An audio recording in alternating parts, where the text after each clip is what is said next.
Danielle Walker, joined by my brilliant and excellent and sharp as a tack co host, Chris Alexander. We are live today on VOP USA Radio and TV network. We're on Rumble, X, YouTube, and Facebook, and we're here every Tuesday and Thursday at 10 a.m. Central. Well, joining us today is a great friend of the show and our go-to election guru, Professor David Clements. We are going to be getting into some issues that are at the top of many people's minds. And if they're not at the top of yours, we will be putting them there today. That's the declassification of the Russiagate hoax by DNI Gabbard, what that means for Obama and his Merry Band of Crooks, and an update on Tina Peters. So before we get into all of that, let me read the scripture of the day. It is Ephesians chapter 2, verses 18 through 22. And it might take me a second to find it here. Let's see. 18. It says, "And now, because we are united to Christ, we both have equal and direct access in the realm of the Holy Spirit to come before the Father. So you are not foreigners or guests, but rather you are the children of the city of the holy ones, with all the rights as family members of the household of God. You are rising like perfectly fitted stones of the temple, and your lives are being built up together on the ideal foundation laid by the apostles and prophets. And best of all, you are connected to the head cornerstone of the building, the anointed one, Jesus himself. This entire building is under construction and is continually growing under his supervision until it rises up completed as the holy temple of the Lord himself. This means that God is transforming each one of you into the Holy of Holies, his dwelling place, through the power of the Holy Spirit living in you." And as I was reading that this morning, it just struck me that if we're in Christ, we're being transformed. And that means that we're all a work in progress. So let's live and give grace to one another, and operate in love, assuming that our brothers and sisters in Christ are operating with the best intentions. Sometimes we are prone to believe that maybe they're operating with less than the best intentions. This passage is also an encouragement that we must continually submit ourselves to the Lordship of Christ, because it's through that submission that he molds us and he perfects us. He lives inside of us, and God showed me this morning that he is doing a live-in renovation. So if you have Yeah. ever lived in your home through a major, even minor renovation, you know how messy and inconvenient it is to have your home be a construction zone, especially if there especially if there's delays, like people not showing up for the job. You So mean like let's if not they're acting like DOTD? let's not make it more difficult on him or on ourselves than it needs to be. Let's show up, obey, and let him get the work done that he's identified that needs to get done. Yeah, and let him get it done in the way that it's supposed to be done. Yeah. Uh, you know, uh, David Clements, our guest today, I remember when he was on before, reminded us and himself that, how we do things, the spirit in which we do things is just as important as what we do. As St. Paul said, Danielle, it doesn't, you can be the perfect human being. You can do everything correctly on the surface. You can uh, know everything in the world, which is impossible. But if your heart is absent of love, then we've done nothing. It, Yeah. it doesn't please the Lord. In fact, it offends Him. And so I think at a time when it looks as though we are emerging and really important things are starting to come out that need to come out, now is the time to continue pressing forward in truth, but to resist the urge to be vindictive or trivial or belligerent. And someone who consistently maintains that spirit, as we have observed, is David Clements, and it's Yeah. always such a pleasure to have you with us, David. How are you?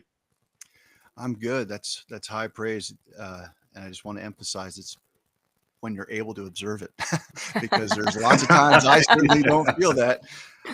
Yeah, as you were talking, and I'm thinking about all of these huge revelations from DNI Gabbard and Trump, and just how fickle patriots are, how fickle MAGA Yeah. is on the news we receive during a 24-hour window, and how quickly um, we become accusers. And so I Mm. think that was a really great caution. I mean, I struggle with it myself, but I've really tried to show restraint, especially when it comes to Trump, because he just has a knack for just give him enough time and you're going to get the result that you're hoping for. And how Yeah. you get there's always a mystery. But you'd think after 8-10 years, we would just press pause before we have to give the hot take on whether the guy's Yeah.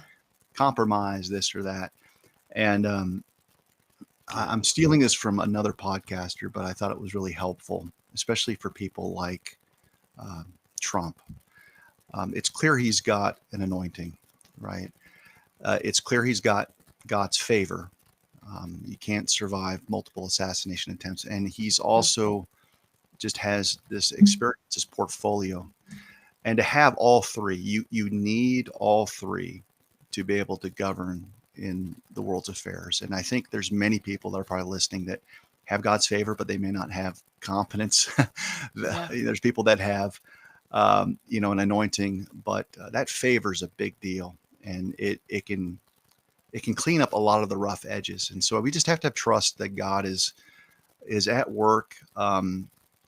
We kind of analyze and reflect upon the latest developments, whether it's Bondi, the Epstein files, Kash Patel, and it seems like everyone kind of gets their day to be questioned and Mhm. examined, and I think that's okay. But um, I maintain this, that I don't think God has just carried us through 5 years of real hell to get to this place where all of a sudden he's going to leave us alone and be abandoned. Yeah. Yeah, that's such I agree with a that. great point. I agree with that as well. Certainly, President Trump has earned the benefit of every doubt. I think that's what we're getting at here is that, and my habit is always to presume in his favor. And if there's anyone who's earned that presumption, it's President Trump. And so I'm with you. I'm in it for the long game. I have complete confidence in President Trump, and particularly as you alluded to, in light of some of the very recent revelations from Tulsi Gabbard. And I wanted to ask you about something in particular, the Russian collusion hoax. So, leading in 2016, leading up to the election, the intelligence community had made a determination that Russia neither had the capacity or the intent to interfere in the presidential election. Then somehow, after President Trump prevailed, that narrative changed, not just changed, but was completely turned on its head, completely reversed.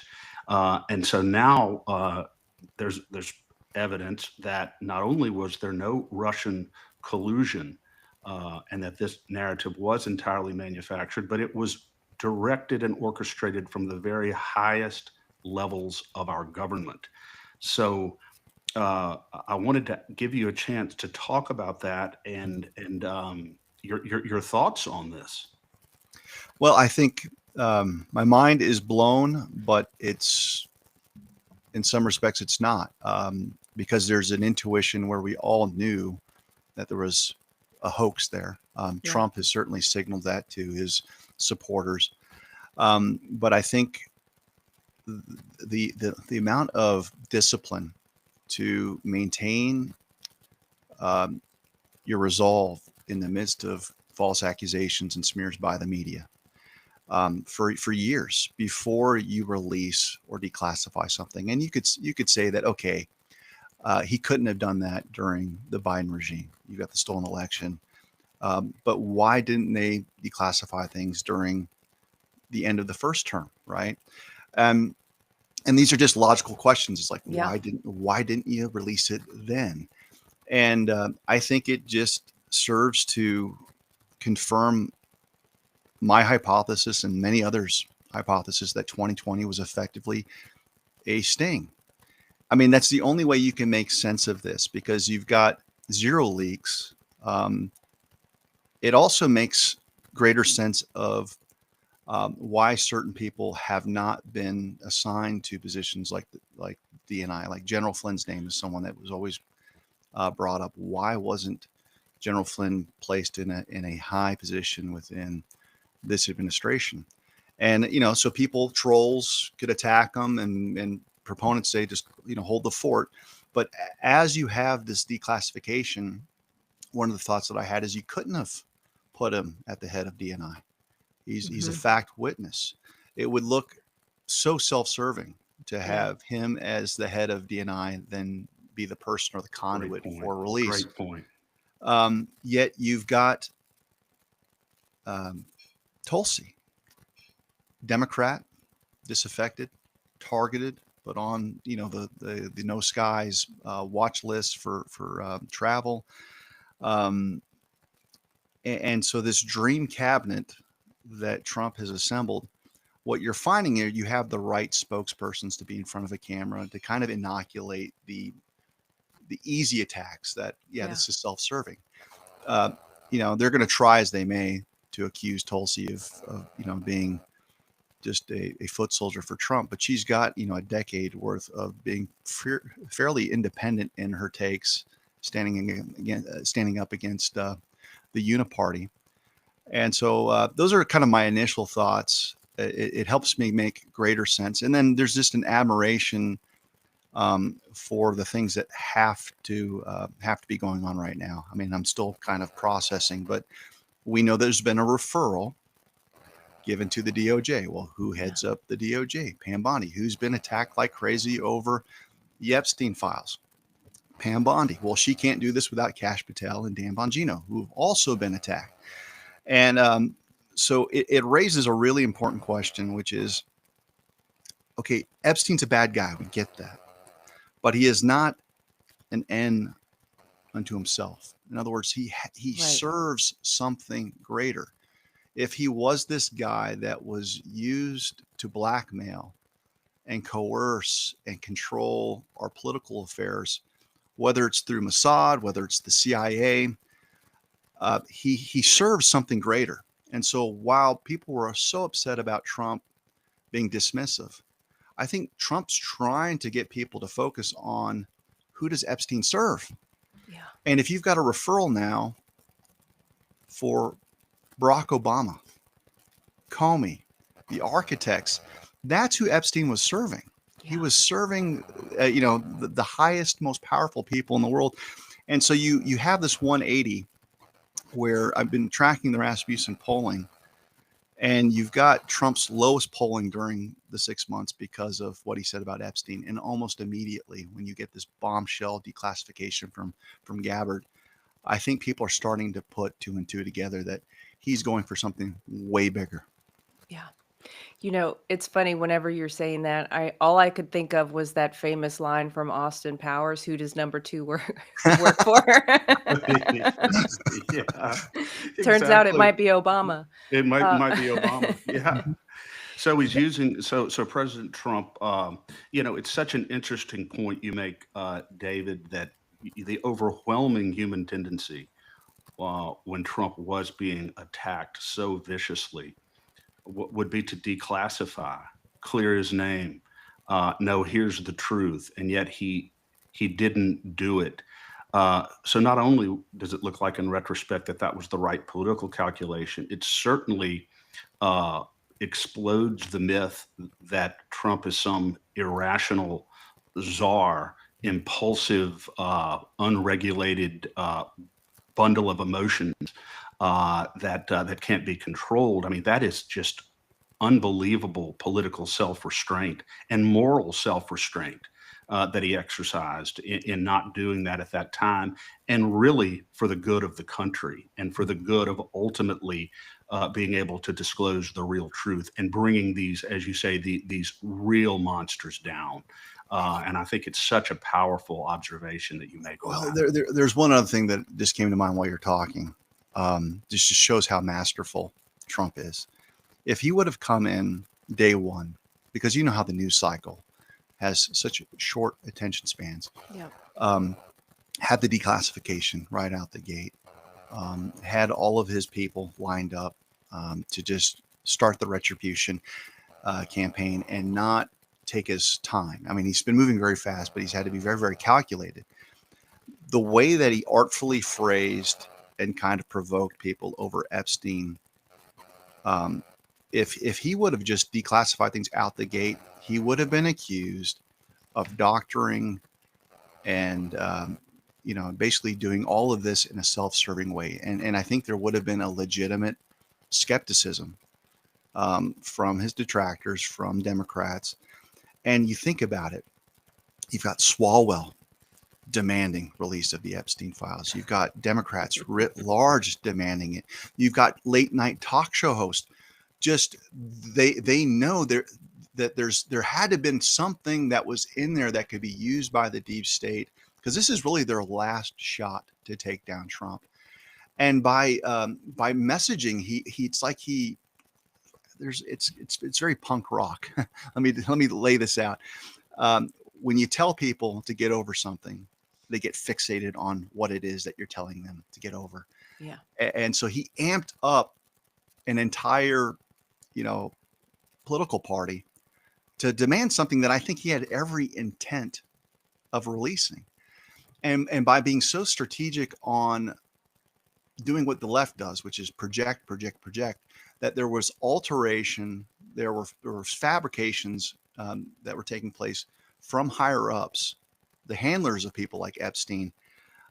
He is just sitting in such a beautiful place from optics. It's like, okay, I didn't want to give you this stuff, but since you're demanding it, here you go. I mean, is there anyone else that's got the moxie and the patience to play the long game? And then there's one other shadowy figure that I don't think we've seen the last of. I was kind of scratching my head over Durham, John Durham. What happened to Durham? Because we got one arrest, a couple trials, very few results. But the only way that you can really carry out a vast criminal conspiracy case, and this has to be a vast criminal conspiracy case. The Epoch Times re-released one of these charts of all of the different players, and there's just so many, is you have to have indictments that are under seal. And you talk about patience, and you talk about zero leaks to get to this date, and have Trump now posting funny AI videos of him in the White House with Barack Obama being arrested by the FBI as he's smiling. That's not something you do unless you've got the goods. And thus far, Trump's been proven right. So I mean, like right now, we're still kind of in the armchair position, trying to ask hopefully the right questions. But as long as there's momentum, I think everyone's going to be so thrilled about the future of this country and finally cleaning up, because we've been clamoring for arrest for 4 years, and it looks like we're there. Yeah.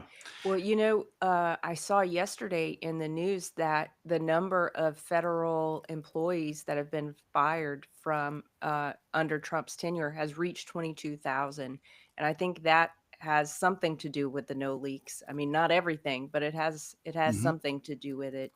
And John Solomon's been kind of at the cutting edge of breaking some of this news, especially around the RICO aspect of this revelation by DNI Gabbard.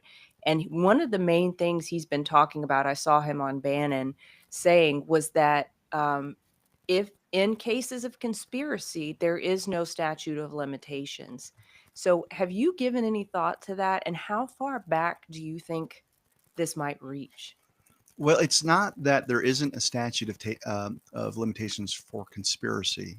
There is, but as long as you continue to further the conspiracy, it remains an active case. And so to the degree that you still have deep state actors that are still conspiring, even now, to cover up their tracks, to take down Trump, there's a level of furtherance that I think most legal experts would say there's no way that they've told the statute. Right. Because what do you call the past 4 years with a usurper in office, and just the 51 intel chiefs all colluding together. So even under a very, very stringent analysis of the statute of limitations, I think you're fine under a conspiracy. But then you also have the big one, which is treason. And that's what I was going to ask you about, David. And let me ask you about the treason specifically. As you well know, Article 3, Section 3, um, defines the act of treason as levying war against the United States or adhering to their enemies or giving them aid and comfort. Um, Under the strict definition of constitutional treason, apart from the clear criminality of it, does this rise to the level to fit into constitutional treason? Well, lawyers are really good at understanding this. It's frustrating to laypersons, but I don't believe that there is a black and white um, encapsulation of it is written, therefore I'm right. What you have are skilled advocates that argue the law, and you have to have a good faith, articulation of why you think that the law applies. And I say this because if you're to use the definition that you just applied, and you're talking about levying war, and you're talking about, you think of a battlefield, you think of old armor, you think of old steel and not old iron, and do we have spies that are overseas? And you really have to look at the past 8 years with a view for kind of a Cold War mentality, a people call it nonlinear warfare, where you're not using bullets, you're using hit pieces in the press. But the fact that you have an undermining of the incoming commander in chief, and who does that favor? So it really comes down to, is there information from a globalist standpoint? Let's just put it that way. That I'm trying to be careful here because I'm not entirely sure, but we all know about the United Nations. We all know about you know the World Health Organization. We all know about Klaus Schwab. We have our boogeymans. We have all of this globalist kind of stuff out there. And to what degree has Obama, Clinton, and most of our congressional leaders aligned themselves with foreigners to destabilize and bring the American nation to its knees? And I think if you use that prism, you can check off all of the boxes. But it's not like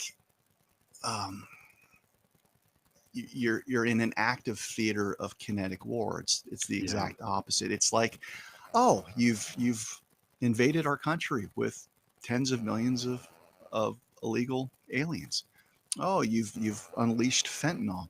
Oh, you've completely destroyed the purchasing price of the dollar. I mean, there's so many ways that we've been subverted that I can't think of a kinetic war that would have brought about a better result for our enemies than what we've seen over the past 4 years. And so, if that's the criteria, yes, I think you've got a good faith argument that treason applies to many of the higher ups. There's more than, in other words, David, there's more than one way to levy war. Mm-hmm. Yeah. And much more powerful. It's a much more powerful way. Even the Japanese in some of the writings leading up to World War II, the old idea of every American was armed behind, every blade of grass.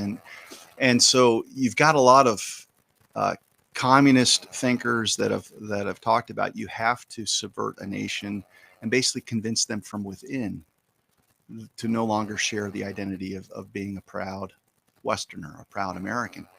And to the degree that Yuri Bezmenov articulated how you change the culture in America by demoralization, destabilization, crisis, normalization. Great point. Just like David, I think it was Lincoln who said that when and if our country dies, it won't be by murder, it'll be by suicide.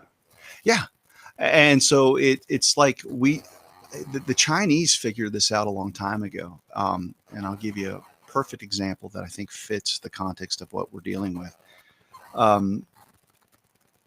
Communist China, through I think the Wanda Group, purchased Legendary Studios. Legendary Studios caters to 18 to 27-year-olds. If you look at their films, a lot of the DC films, and I think they spent $3.5 billion. So if you're dealing with old iron, There was a time where if you wanted to exert military supremacy, you'd buy an aircraft carrier. They're not doing that. They're buying movie studios. They're buying the vectors for storytelling. And once you change the stories that we tell one another, um, what happened during 2000 to 2020? Americans had a lower opinion of our country, of ourselves. Yeah. You never see movies that are major tentpoles where communists are ever the main villains. It's it's capitalist. And one of the perfect examples was Iron Man 3. And I'm bringing this up because my son just is watching it. And it's a great film. And the arch nemesis of Iron Man is a Chinese guy by the name of Mandarin. And if you read comic books, like that's the foe. You've got Iron Man, you've got Mandarin. And the subtle way that they must have stripped down the script, because they actually send their scripts to a screening house in communist China, because if it hasn't changed, there's a quota on how many films that are U.S. produced can actually be shown to about 1.3 billion people over there. So that's what separates a film that might make 80 million to being $1 billion, Wow, I smash did hit, not know that. is having access to China. So every single film that gets approval to be played in China, scripts have to be approved, reviewed, and they call it the Pander Express. So you have to pander to them, and you'll see little things that are adjusted that are so subtle, like The Martian, with Matt Damon, where he gets stranded. It's a great movie. It's really fun. But if you really look closely at the storylines, you basically have American astronauts that botch a mission. He's stranded. Americans try to save him, and they botch a second mission. And then you find out that China, through its benevolence and superior technology and thought, actually help assist and save Matt Damon. Go back and watch the movie. There's a movie with Ryan Gosling where I think he plays, I forget the name of the astronaut that lands on the moon. I think it's First Man or First Mission or something like that. Okay. I did some research when I was in academia, and of course, one of the most integral things about the moon landing was the planting of the American flag. So the communists sent a note saying there's not going to be a planting of the American flag on the moon in this movie. And if you watch the film, you will not have the planting of the American flag. So back to Iron Man, because this is really, really subtle. If you recall, they changed the identity of the Mandarin to a character played by Ben Kingsley, where he kind of has a Bin Laden-esque vibe to him, like Middle Eastern, but he's hard to figure out. And then you later find out that he's like a drunk, imbecilic actor that's a facade, and the real Mandarin is a white capitalist played by Guy Pearce. Wow. So like when you watch it, the story arcs, it's great, but like you're sitting there going, okay, what are the kind of meta concepts that we're missing here? We have completely taken American comic book property that kids have read for 30, 40 years, where the communist dictator Mandarin has now been replaced by an American capitalist played by Guy Pearce. And it made $1.3 billion, a massive hit. And so those are the little things that will change the perceptions of young Americans. And when you go to the American University, you've got the Confucius Institutes, and under the guise of language training, they're being indoctrinated into CCP talking points. And they're very careful not to use Mao, because they know that Mao is still very, very unpopular. But Confucius, the guy that serves us with the wisdom that are on our fortune cookies, they're so strategic. And through some miracle, Trump, I think, identified the soft power coup that was taking place decades in the making. And I think I shared this with you all last time I was on the show, but he has reverse engineered Yuri Bezmenov's analysis. It's like, make America great again. What does that statement mean? He's moralizing America. He is counteracting the demoralization efforts. And now it's cooler to be a MAGA Republican than any other political party. And you think about how absurd that would have been like 8 years ago. Like, we remember Republicans and how uncool we were versus the Democrats. They had all the celebrities. Now it doesn't matter. Like, everyone kind of abhors these celebrities. They've let us down. And it's not to say that it's cool to be a Republican, but it's cool to be a MAGA Republican. And so he's figured out how to moralize, to stabilize, to solve crises in record setting. And now he's normalizing that this is what you're going to expect. He's casting a vision for the kind of wealth that's going to come in through tariffs. He's casting a vision, across the board in so many powerful ways. And in 6 months, look what he's accomplished. Yeah, and David, that's really interesting. And so Trump has made it cool once again to recognize and oppose this kind of soft totalitarianism that you're talking about, which before Trump was just sort of taken as a given, that's a great point. But the broader point that's worth mentioning is that a lot of Americans who because we're not being invaded by China, because we're not being invaded by a hostile force, then everything must be okay. And they need to understand what you're talking about here, that we are talking about this, this soft coup, this soft totalitarianism, and we have to be very wary of some of the subtle messages that come to us through our media, which is controlled by a country an ocean away, which is a scary thought. But I think it's a beautiful thing that President Trump has made it okay, and even extremely important to recognize and oppose what you're talking about. Yeah. Look, it really has a bearing on our discussion on elections, because for the longest time, people were being convinced that, to the degree that the machines were being manipulated, that it's communist China hacking them from overseas. And it's not to say that nation state actors don't have that ability. They do, but you don't need to do that when you had bankrolled and have a blackmail operation where your U.S. representatives, both at the federal level and the state level, are still doing the bidding of communist ideology. And so it's no small wonder when you actually look at the vote count, when there's actually a role that's taken for how people vote, it's never in the interest of the American people. Right. And so, we've talked about how the election system was really orchestrated through legal means. Like, let's go ahead and enter into a contract with the Department of Homeland Security, CIS, and give them carte blanche to monitor all of our election data. What could possibly go wrong, right?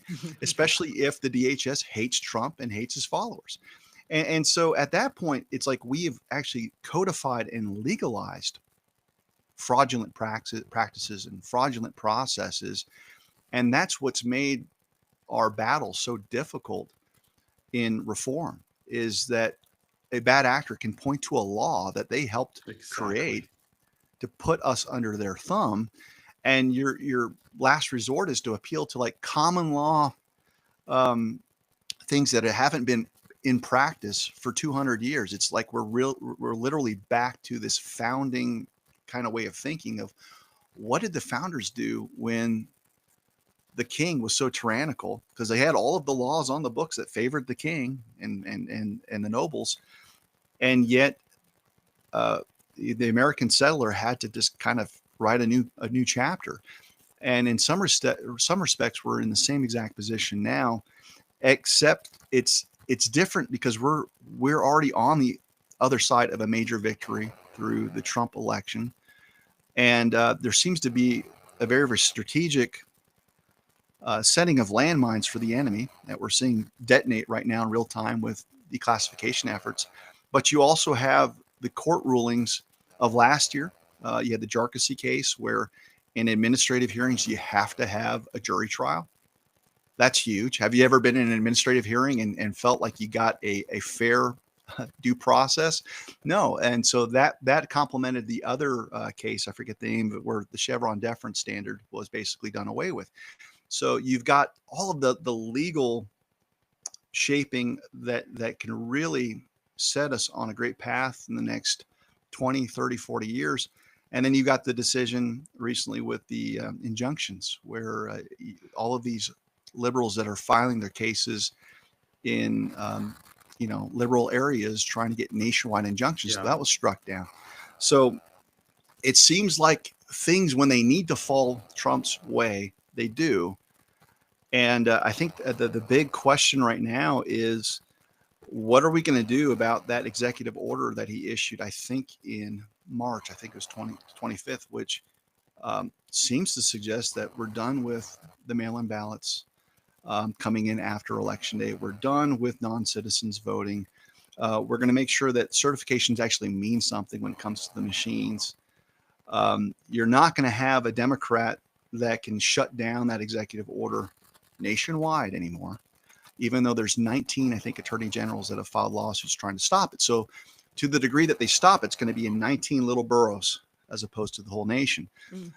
So it's interesting to see the chess match that's going on. And I don't think Trump's done. I'm almost certain he's got another executive order coming down the pipeline to really push the enemy into a corner. Yeah. There's I'm sorry, Danielle, but let me ask David about this real quick. David, there's in one of President Trump's executive orders on elections, he's mandated what looks like a pretty deep dive into all electronic voting systems in order to determine the extent to which they are subject to attack, to malicious intrusion, the extent to which any component parts are manufactured by any foreign adversary. And I believe that investigation is ongoing. Meanwhile, and that's the Department of Homeland Security in conjunction with the Election Assistance Commission, I believe is what it's called. Meanwhile, right here in Louisiana, we have our Secretary of State who is charging headlong as fast a pace as she possibly can to invest $150 million of our money in new computer-based voting equipment. How do you reconcile that effort on her part with President Trump's executive order? It's been our position down here that she cannot and certainly should not be going forward with any investment in this type of voting system until the results of that investigation pursuant to Trump's EO are complete and the results are in. What are your thoughts on that? Well, if memory serves, Louisiana was trying to adopt the Georgia model. So there'd still be a level of using the QR code and the touch screens, which is a terrible model. And the executive order really did focus in on barcode technology. Like, that's just not going to happen. So to the degree that there was a plan to adopt the Georgia model, they're going to have to go back to the drawing board just from a plain reading of the executive order. But your question's a little bit different, which is, it seems like you've got higher ups in Louisiana that are representing to public officials in the state legislature that just do your best. We'll just kind of roll with the punches. We've got this money.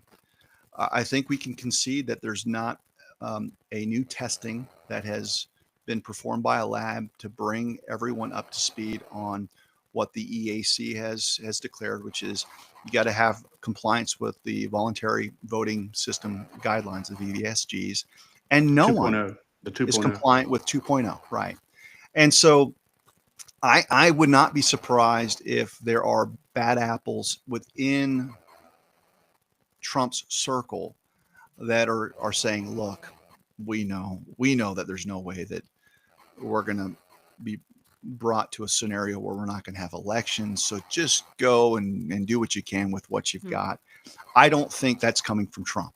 I think that's coming from people that cannot conceive of just how serious he is to not letting us run another fraudulent rigged election. So I think it's negligence on their part. I think it's a breach of their fiduciary duties to the constituents in Louisiana to waste and squander money towards systems that are not going to meet the purview of what's in the EO. And so that's going to require some form of litigation. Now, to the degree that they're politically savvy, maybe they're not one of the 19 states that are suing Trump over the executive order. You can bet your bottom dollar they're probably waiting to see the outcomes, and others, and actually hoping that there's going to be a ruling that does not favor Trump's EO, so they can go ahead and get the vending equipment that they want to use. So there's still a lot of games being played, and that's why I'm convinced there's got to be another executive order that really pushes people into a camp one way or the other. There are a bunch of groups that are fashioning and creating executive orders that provide, I think, a legal framework where the president is well within his national security power to get rid of these machines. And there's just so much information out there on supply chains, components, and then the actual evidence that, we've tried to put out there. So many have put out there. And I think you've got a receptive audience now with Tulsi Gabbard and DNI. I have some information about task force and people that are investigating this.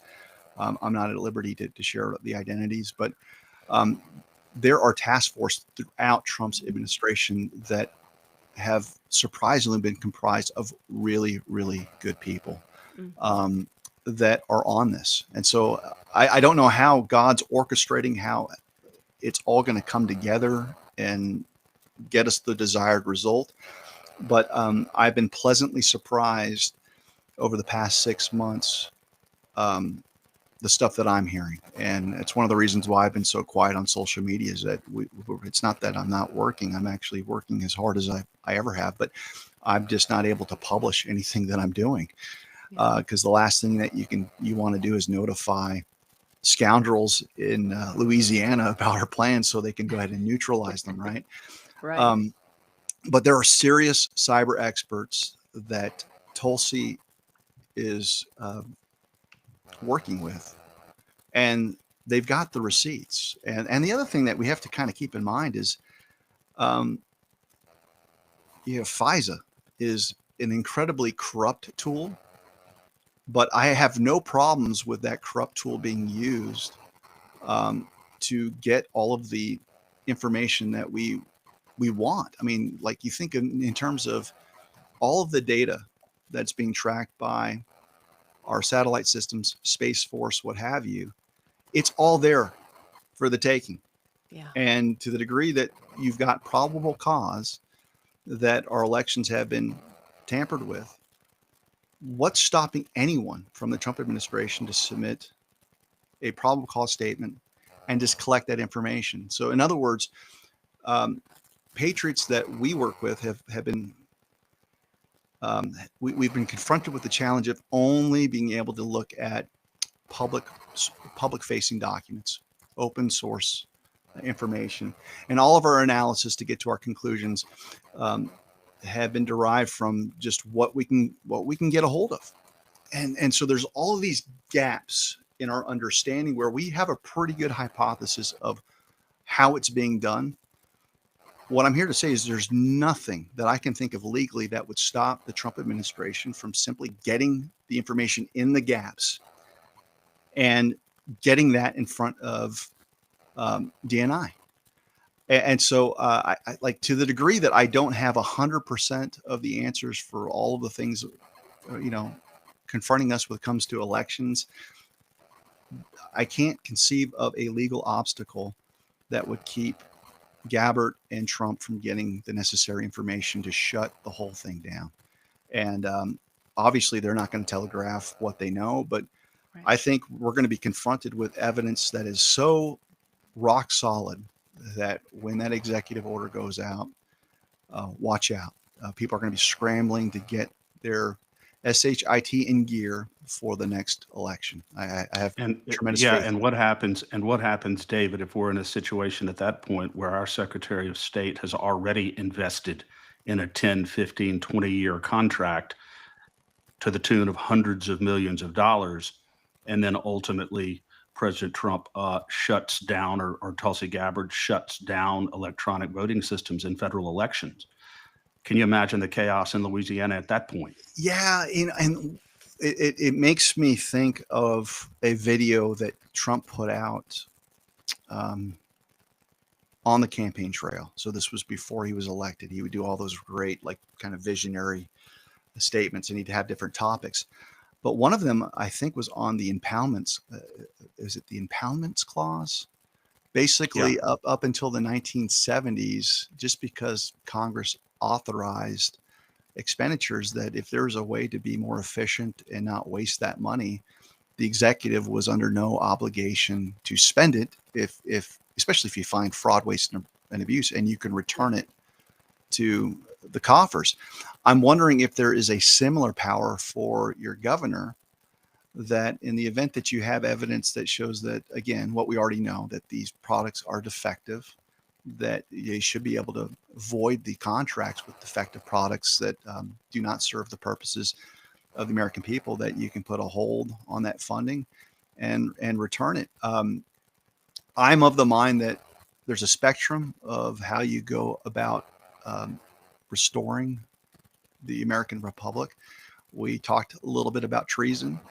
I personally think that if you're at the head of these vending companies and you understand and know how the proprietary software works, and you know for a fact you are subverting the will of the American people, a lot of these people should be caught up in the investigation, the conspiracy investigation that involves Obama, because I can't separate Obama and Hillary and Comey and all the other bad actors from the administration of a fraudulent election. Right. So you've got the brain trust, but you also have to have the people that are wielding the weapons and the tools to manipulate the databases, to manipulate the elections, to install corrupt judges. That's, I mean, why is Boasberg getting every single case in front of him?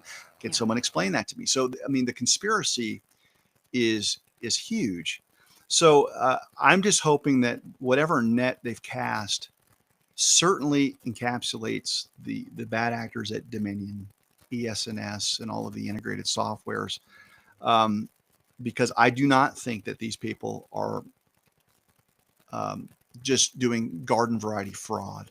Yeah. I think it's at a much higher level. And when you start seeing, Lord willing, indictments for some of the CEOs of these companies, I mean, this might feel like wishful thinking, but right now I'm very wishful given the declassification efforts over the past 48 hours. I think that those contracts fall apart. I mean, how can they not? So they're vitiated with fraud and corruption. Yeah. Yeah. Well, I'd love for us to turn to Tina before too long, because today's a really big day for her. I saw in the Gateway Pundit yesterday that one of Trump's longtime attorneys, along with Tina's legal team, went to Colorado yesterday, I believe, to meet with her and to see, what they needed to put forward for a habeas hearing today. Do you have any thoughts on what's going to come out with that? And maybe for our listeners, explain what a habeas hearing is. Yeah, so habeas corpus, produce the body. I don't know if that's going to make any sense to anyone, but what I can tell you is that post judgment, typically, you can raise a series of constitutional challenges, and they've done that. They've done that both through the state appeal itself, and they've availed themselves of federal courts as well. I have not been following Tina's cases as closely as I have ever since I got investigated by the bar for visiting her in person. I kind of was put through an administrative hell for another period of time. So I don't like the fact that I have to admit this, but I've had to be a little bit more judicious on how I interface with Tina's case, because I had the bar weaponized against me. But to the degree that she's raised many issues, one of them was, following federal law and basically giving her some type of whistleblower status and protection. That was something that was raised. Supremacy clause was another thing that was raised over the fact that how can you prosecute her if she is following federal law, and if you've got concurrent jurisdiction over preservation of records. She should have had at least that legal defense provided at trial. It should have found its way in a jury instruction. It actually should have found its way in the grand jury's process before the whole thing kicked off. And I know for a fact there was no legal form that was presented to the grand jury that said, by the way, she did have this legal charge over here to preserve the records. And then you've got bond issues and issues over whether or not this is inhumane treatment of someone who is awaiting relief from the Court of Appeals.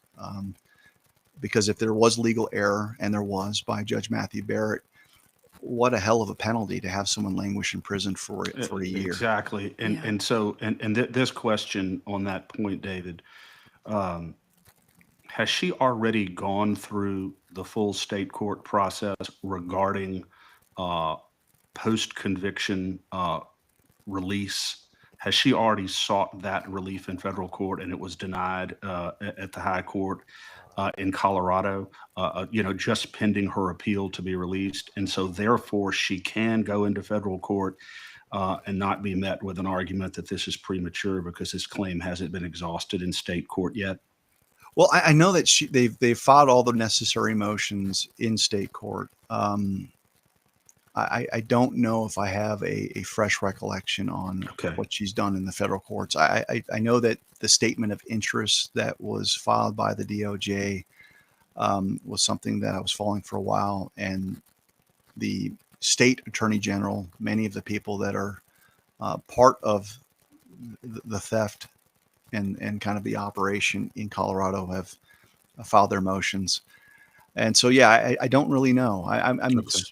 I wish I was a little more prepared for that for you all today, but yeah. Just well, it's an argument. I just ask because I'm sure that it's an argument that's going to come up, today, the exhaustion argument, anything that they can possibly say to keep her in prison, is something that they're going to put forward. Yeah. I mean, look, I think we're so cynical, rightly so, about hoping and praying that good people would get out. And if this was as simple as, the president showing the requisite courage and signing off on a pardon, if he could do that, he can't, then she'd be out. And so we're left still with this mind-numbing, frustrating process where you've got a vestige of the old guard still holding positions in the judiciary. And unfortunately, her fate is in the hands of a lot of people that have bought into the real big lie, which is, she's a threat to democracy, that she was the one that was meddling with the perception of people in elections, that she's the reason why we don't have confidence in elections. And so to the degree that you've got federal judges that have been appointed by uniparty Republicans and uniparty Democrats, or you've got people that have appeared on state ballots as judges through a retention election or through confidence votes, Tina Peters presents a huge moral dilemma for them, because in some respects, they need her to go away. They need to bury Tina Peters for them to preserve their power. Because if she's right about what she disclosed in Mesa County, if she's right about the 29,000 election records that were altered or deleted, and if Trump's got the goods in a way that's connecting all of the dots from the D-class stuff, and it finds its ways and its paws into elections in Colorado, many of these judges are in trouble. Yeah. So it's like you're kind of looking to see who's going to blink first. Is anyone nervous in the judiciary? I don't know, but I just don't like her chances with the judiciary unless there is a level of exertion. And I don't mean this in an intimidation factor, unless they're starting to figure out, that the law actually applies to us as well. And maybe we live to fight another day and we show mercy. But all that I've seen with respect to Tina Peters is an over-the-top punitive demeanor where she could have been given probation for that trial and she was given 9 years. She could have been released. He could have reconsidered sentencing. The Court of Appeals could have immediately released her saying, look, pending appeal, we're basically going to stay this. They could have done all that. Yes, and they should have. Yeah, and we've seen the exact opposite. Yeah. So that's something that's been on my mind is, I mean, really, some people have called what Tina uncovered the Rosetta Stone of the 2020 election, but perhaps the D class is what's going to ultimately lead to Tina getting freed rather than the will of these corrupt judges. Yeah, look, I don't ever want to present myself as having more information than I do. I mean, I really am a fly on the wall, like you all. You just analyzing what I can get my hands on. And I know people are so fed up, and the idea of hopium, just giving false hope to people is something that I can expect because they want to see arrest. They want to see Tina Peters. And every time I put a social media post defending Trump and trying to see through all, get through all the noise, I'm reminded by many of my followers that are so jaded that this is BS. I don't believe it anymore. They've given up. And I haven't. I think we're there. But and David, all the signs are there. If you just take a step back and look, it looks like this is slowly simmering to a boil. And I believe that it's going to be a boil that results in much, if not all, of what we are all looking for. I really do. I mean, if you really look at it closely, and you explained that so well earlier. Well, you've got, again, okay, you've got an indication. I think General Flynn put out a post this morning that Gabbard's going to declassify and provide even more information this week. And I know they have to be strategic because if they release excerpts and declassify paragraphs, what happens is the legacy media and all the deep state actors start manufacturing their new narratives to rebut what's being put out there. And so there's got to be a steady release of information week in and week out. But in the midst of all of that, what Trump has demonstrated over the past 2 weeks is that he actually meant what he said. There is going to be accountability. You've got a referral to the DOJ for people at the highest level, including Barack Obama. So at that point, look, take your cynicism and just put it on the shelf. We're talking about people that are peanuts in comparison to Barack Obama, a former president of the United States. And it makes me think about that truth post that Trump put out a couple times, which was the cease and desist to all of the people that were running fraudulent elections. And I've read that many times. I'm sitting there going, he's serious. And if he's going to go for shock and awe with the former administrations and the Clappers of the world and the Brennans of the world, I have to believe that they're building their case for the people that had been brutalized by the tactics of the deep state. And there's really no better example of someone who's really risked it all and kind of been a poster child for weaponization than Tina Peters. And the fact that her name's been brought up, the fact that they do have a statement of interest tells me that, look, I've got a long list of election officials and clerks that I think should be prosecuted. I mean, because I've been to 49 states. Tina Peters is at the top of the list, even for the Trump administration, when it comes to making this right. And I just hope and pray that Tina has enough internal resolve to know that when she gets out, she is going to be revered as this kind of generational figure that history is going to, you're not going to be able to separate the plight of Tina Peters from the rigged and stolen election. You're not going to be able to separate her story from the story of Donald Trump. They're intertwined. And few have paid a bigger price than her. because she's a lot like the J6ers, but she's actually suffered the full weight of the corruption of the deep state, in that J6ers in many respects didn't have a social media following to where they kind of had to feel the character assassination in the press and the headlines. They were thrown in a cage, which is terrible. And many of them were thrown in a cage for years. Tina is one of the few people that was assassinated from a reputational standpoint in the press and thrown in a cage.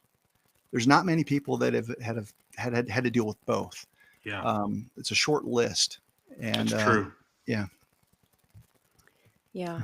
Well, we're praying for her today, praying for good news to come out this afternoon. I know that in the Gateway Pundit article, they posted, I think Joe Hoft posted how we can listen in on the hearing today. So we can post that in the chat. But Yeah, we will. Yeah. Let me ask you one last question about Tina David.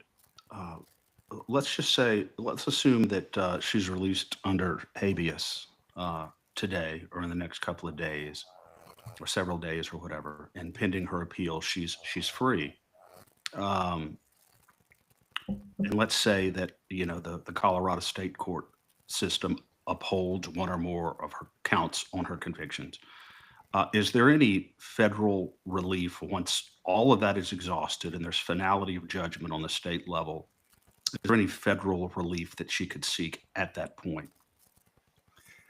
Yes, but it's kind of the long shot of all long shots, because to the degree that you've got disparate rulings from a state court and a federal court, as long as there's a constitutional issue that's being zeroed out, there's a pathway to the Supreme Court, the U.S. Supreme Court.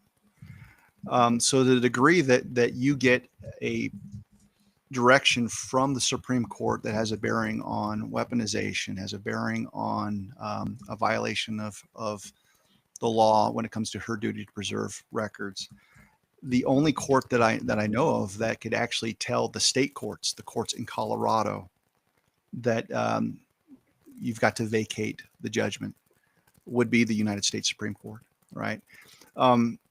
And so I've seen enough in the legal theories that have been articulated that there is a way, and what people need to realize is that you have an automatic right of appeal to the intermediate courts, but you don't have an automatic right to the highest court in the land. It's a writ of certiorari.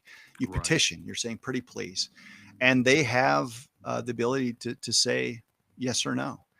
And so to the degree that they don't get relief at the intermediate court level, then you're basically playing a waiting game. That is there any way to expedite this and get it in front of the U.S. Supreme Court? If you're like most Americans, that's a Hail Mary. I mean, that's a complete prayer, because there's thousands of cases that are petitioned to the Supreme Court that aren't taken up. Right. And sometimes they take years. I think one of the better avenues is to start having lawsuits filed against the state of Colorado by the DOJ, because what you want to do is create some form of original jurisdiction that gets the controversy directly before the Supreme Court. And so we see that where states sue one another. So if there's something along those lines where the DOJ takes a vested interest to sue the state of Colorado, basically you're in violation of the laws. We see it when it comes to administering elections, and you need an expedited hearing before the Supreme Court. Then there's ways to get her out. But yeah, we're kind of in a place of first impression. These are concepts that there's not a lot of case law out there that you can point to and say, yeah, It doesn't seem to be. Yeah. One step at a time. Yeah. We pray for a good outcome in the short run, for sure. Mhm.